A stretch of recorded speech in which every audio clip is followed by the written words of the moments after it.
الخطبة الأخيرة للمرشد علي خامنئي، سمعت قال إيه عن مصر؟ طب الراجل ده كان طيب ولا شرير؟ سيب لي رأيك في التعليقات وتعال نشوف الفيديو. ادعموني يا جيش شوارع مصرية، يلا بينا. فإن مصر نموذج فريد، لأن مصر في العالم العربي بلد فريد.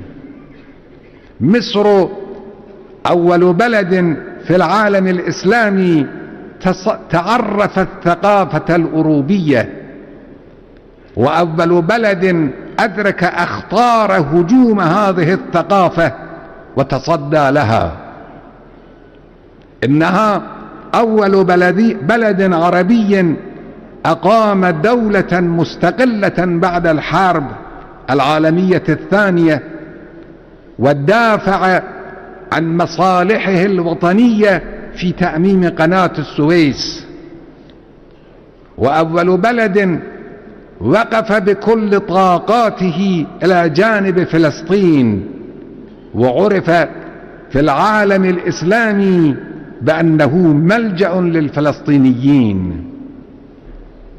إن الشعب المصري أثبتت جدارته في ساحات النضال السياسي والديني، وسجل مواقفه المشرفة على جبهة التاريخ. لم يكن محمد عبده وتلاميذه وسعد زغلول وأتباعه أشخاصا عاديين، كانوا من النوابغ والشجعان والواعين الذين يحق لمصر أن تفخر بهم وبأمثالهم.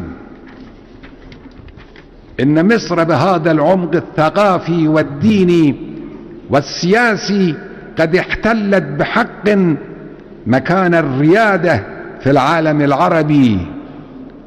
مصر نوابغ القرن الأخير، مصر محمد عبده، مصر الساعد زغلول وأحمد شوقي، مصر عبد الناصر. فلو أن هذه الراية انتكست لا سمح الله فسيعقب ذلك عصر حالك الظلام، وإن رفرفت على القمم فإنها ستطاول عنان السماء.